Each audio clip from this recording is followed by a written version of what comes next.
Bebas नुफेराखैमोनलां प्रमद बर' वा उन्दुग्राया बा वा ओइ बिराद दामि जागोनलै दा बियो 1.5 लाख 2 लाख जागोनदां जन कार्जि नार्जारी आरो पिंकु ब्रह्म बिदि बामसावनो नाङा मानगोनां प्रमद बर' सारखौ मा बामसावदों बिथांमोना प्रमद बर' सारालायनो गाव उन्दुनो थाखाय रेस्ट लानो थाखाय प्रमद बर' सारा बेखौ बानायदोंनो मा बाथ्रा बुंदों नोंसोरलाय हाउ डेयर इउ माखासे प्राइभेसि थायो रुमफोरा बेफोरखौ मानो देखायनांगौ दा बेयाव सेक्रेटारिनि जिएडि डिपार्टमेन्टआ बिनि सायाव मोनसे सेक्रेटारिया बेखौ मोनसे एक्सन लानांगौ स' हेल' लोगोफोर गुड मर्निं नोंथांमोनाथ' दिनैनि भिडिअखौ टाइटेल थाम्बनेल आरो इन्ट्र' नायनानै गोबाङानो मिथिखाबाय जानो हागौ आरोना भिडिअखौ फारसेनिफ्राय फुल नायबासो मिथिनानै मोनगोन आरोना नोंथांमोनाथ' दाखालि साननैसो फेसबुकाव जन कार्जि नार्जारी आरो पिंकु ब्रह्म नामा बिसोरखौ नोंथांमोना प्रमद बर' सारनि सरकारनि बे उन्दुग्रा रुमखौ नोंथांमोना ब्लग बानायनाय नुदोंमोन जानो हागौ आरोना फेसबुकाव दा भिडिअखौ फारसेनिफ्राय फुल नायबानो मिथिनानै मोनगोन आरोना दा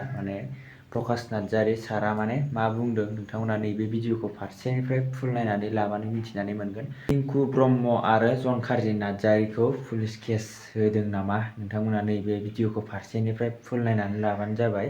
मानो होनोब्ला बिसोर सानैया पारमिसन गैयालासिनो बे रुमाव हाबदों होननानै बुंनाय खोनानो मोनदों आरोना मानो होनबा बिसोरखौ एक्सन लानाय जागोन नामा नैबे भिडिअखौ फारसेनिफ्राय फुल नायबानो मिथिनानै मोनगोन आरोना नोंथांमोना आरो लोगोफोर नोंथांमोना जुदि चेनेलाव गोदानै फैदोंबा अन्नानै लाइक कमेन्ट शेयार आरो साबस्क्राइब खालामनानै होलांबानो जाबाय बिदिब्ला नोंथांमोना फार्स्टआवनो नैबे भिडिअखौ नायनानै लाग्रो दहायो आं मोनसे भिडिअ नुदों फेसबुकाव मा होनो पिंकु ब्रह्म आरो लोगोसे जन कार्जि नार्जारीनि भिडिअ बिथांमोना बिटिसि सेक्रेटारिनि सिङाव थांनानै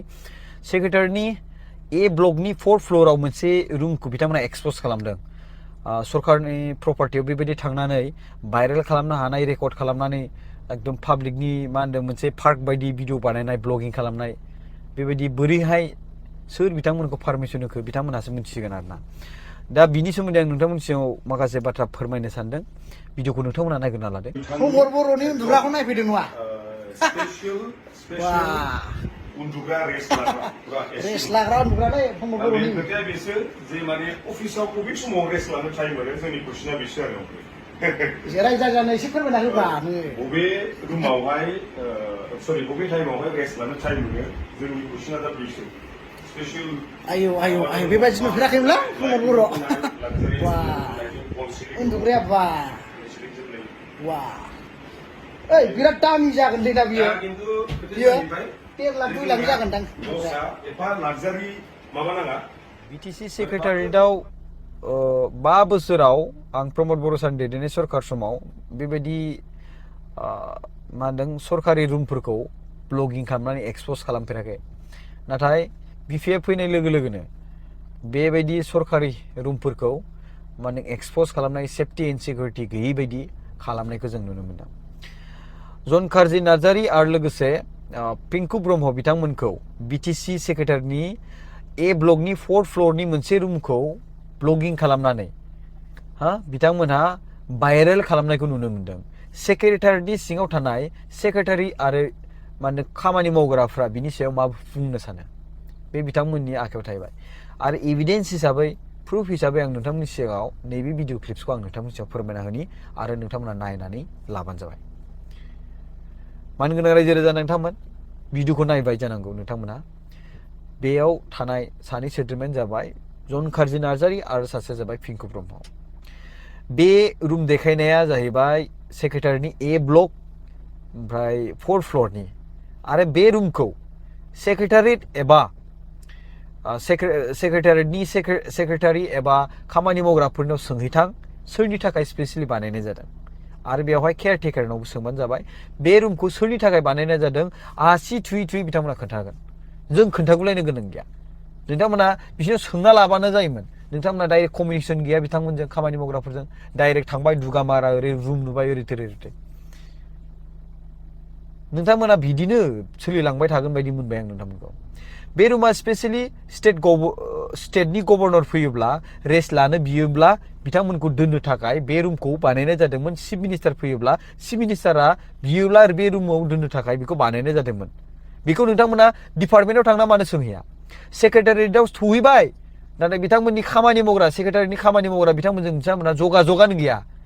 जाय मानसिया बे रुमखौ खुलिनानै होदों बे मानसिनाव मानो सोङाखै जुदि नोंथांमोना सोंनो लाजिदों आङो खुद बेखौ कल खालामनानै लाना थांनानै इन्ट्रडिउस खालामनानै होनो हायो आङो जन कार्जि नार्जारी आरो पिंकु ब्रह्म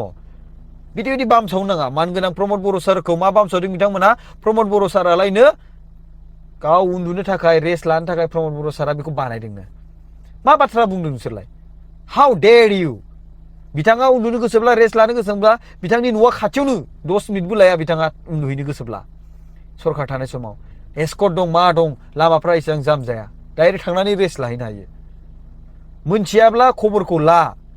मा मोनथिनो लुबैदों डिपार्टमेन्टआव थांदों सेक्रेटारियाव थांदों हिसाबै बिथां खामानि मावग्राफोरनाव सोंना ला बेयाव गभर्नरा फैयो मालाबा समाव रायजो राजा नोंथांमोन बे पिंकु आरो सिंकु मोननि बाथ्रा बुंनायफोरखौ आरो जन कार्जि नार्जारी दुगामारा बिथांमोननि बाथ्रा बुंनायखौ बारा खोनासंनो नाङा बिथांमोनहा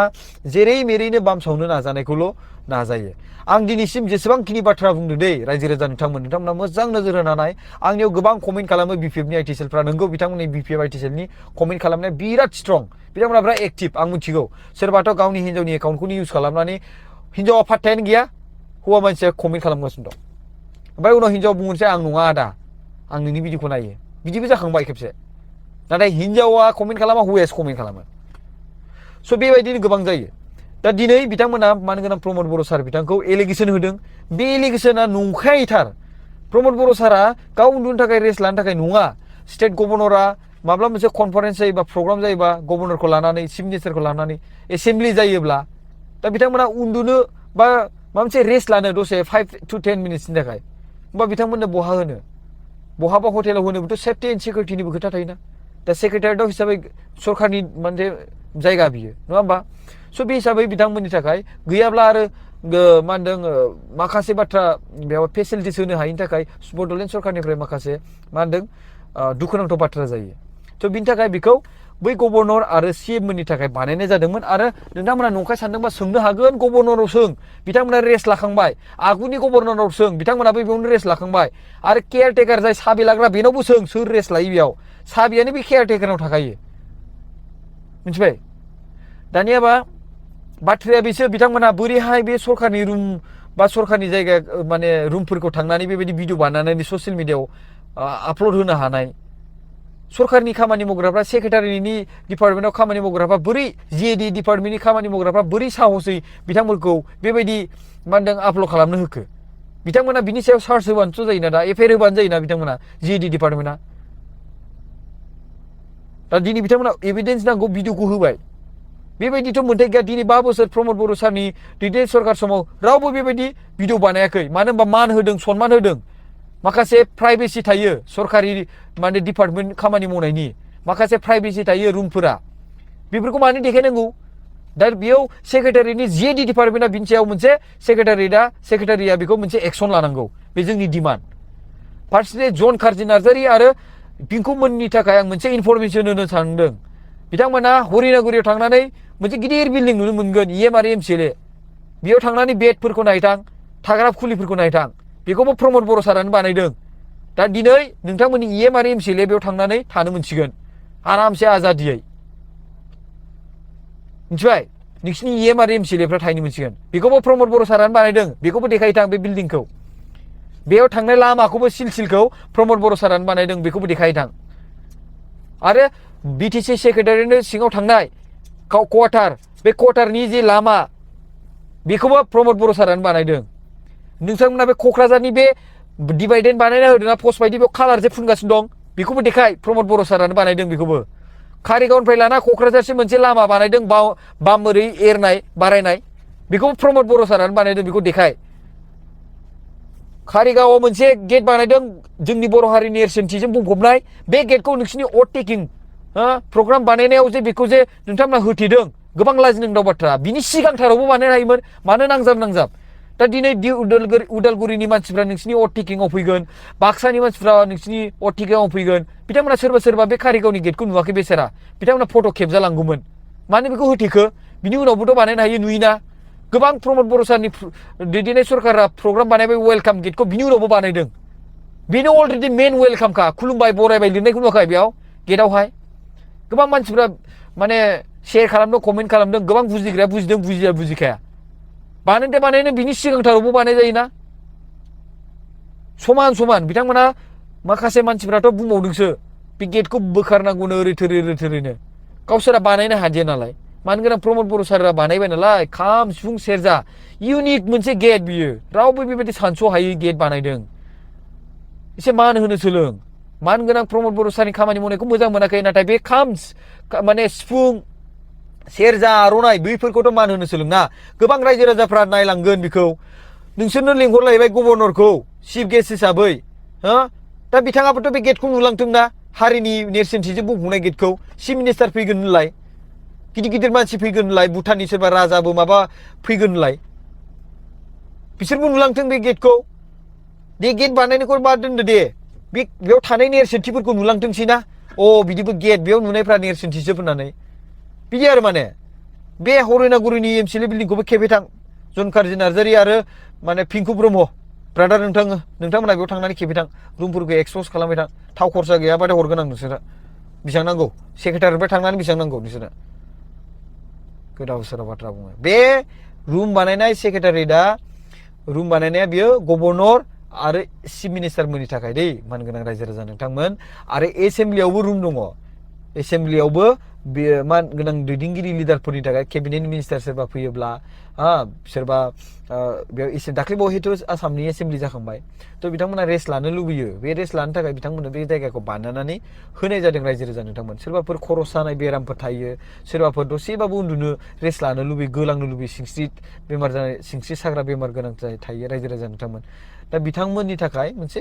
बे माबाखौ बानायना होनाय जादों नाखि बे प्रमद बर' सारा गावनि थाखाय बिथाङा गाव उन्दुनोब्लाथ' बड'लेण्ड गेस्ट हाउसआ बेसेबां गोजान बाथ्रा नाथाय गुबुन गिदिर गभर्नरफोरनि थाखाय चिफ मिनिस्टारफोरनि थाखाय बैफोर जायगायाव लांनोब्ला सेफटि एन्ड सिकिउरिटिनिबो खोथा थायो दाय जायो माबा मोनसे लांनानै बेयाव जाहैयोब्ला बिनि रिस्कखौ सोर लागोन दायखौ खिन्थु बेयाव सोरबा गिदिर गोलाव फैयोब्ला बिसोर मालाय चेकिं खालामजोबखांनासो गावसोरनि मानसिफ्रा बेखौ मा खालामो क्लियार खालामो जोंहा बेयाव दायित्व गैया मानो गोनां प्रमद बर' सारनिबो दायित्व गैया बेयाव मालाय बिथांमोननिफ्रायनो क्लियार माने माबाखौ होनानै होखायो बेनो रायजो राजा नोंथांमोन बिथांमोना भिडिअ आपल'ड खालामनाया साननै सानथाम सानब्रैसोआनो जाबायमोनदां आं नुवाखैमोन माने बे प्रमद बर' सारनि नङा दै मानो गोनां रायजो राजा नोंथांमोन बेयो स्टेटनिफ्राय गभर्नर फैब्ला चिफ मिनिस्टारफोरनि थाखायसो बेखौ बुजिना लाबानो जाबाय प्रमद बर' सारा माब्लाबा बेयाव रेस्ट लायाखै आं बुंबाय सेक्रेटारिनि सिङाव थानाय खामानि मावथिफोरनाव सों आरो बे केयारटेकार साबि लाग्रानावनो सों जुदि पिंकुमोन बायदिया मा होनदों जन कार्जि नार्जारिमोन बायदिया बेखौ जुदि उल्टां फाल्टां बुङोब्ला आं बै बे केयारटेकारजोंनो रायलायहोनानै नोंथांमोनाव देखायहैनो हाबावोसो आं मिथिबायना दाथ' नोंथांमोना भिडिअखौ नायनानै नुखाबाय आरो खोनाखाबाय आरोना प्रकाश नार्जारिया मा बुंलांखो नोंथांमोना भिडिअखौ फारसेनिफ्राय फुल नायदोंबा नुखाबाय आरो बिसोरो माने बे सरकारि रुमाव बे माने रेस्ट लाग्रा रुमाव माने सोङा हसिया हाबदों होननानै बुंदों आरोना ओमफ्राय बिदिनो ब्लग लाहैदों माने फेसबुकाव भिडिअ बानायनानै आगारनानै होदों नोंथांमोना नुखाबाय जानो हागौ फेसबुकाव नोंथांमोना जन कार्जिनि फेसबुकाव नुवाखै जानांगौ ओमफ्राय नोंथांमोना जुदि नायनो गोसोबा पिंकु ब्रह्मनि फेसबुक पेजाव थांनानै नायहैबानो नुनानै मोनगोन आरोना बे ब्लगखौ नोंथांमोना नायहैबानो जाबाय नुवाखैबा आरो नोंथांमोना बे भिडिअनि क्लिपावबो नुखादों बिदिब्ला लोगोफोर दिनैनि आपडेट भिडिअआ बेखिनियानोसै नोंथांमोना जुदि भिडिअखौ नायनानै मोजां मोनदोंबा अन्नानै लाइक कमेन्ट शेयार आरो साबस्क्राइब खालामनानै होलांदो भिडिअखौ हाजासे शेयार खालामनानै हो बिनिफ्राय बिदिब्ला लोगोफोर दिनैनि आपडेटआ बेखिनियानोसै नोंथांमोना जुदि आंनि ब्लग चेनेलनि लिंकखौ मोनाखैबा डिसक्रिपसनाव होनानै दोनदों आरो नोंथांमोना जुदि नैबे चेनेलाव गोदानै फैदोंबा अन्नानै लाइक कमेन्ट शेयार आरो साबस्क्राइब खालामनानै होलांबानो जाबाय नेक्स्ट भिडिअ थाबैनो लोगो मोनसिगोन बिदिब्ला बाय बाय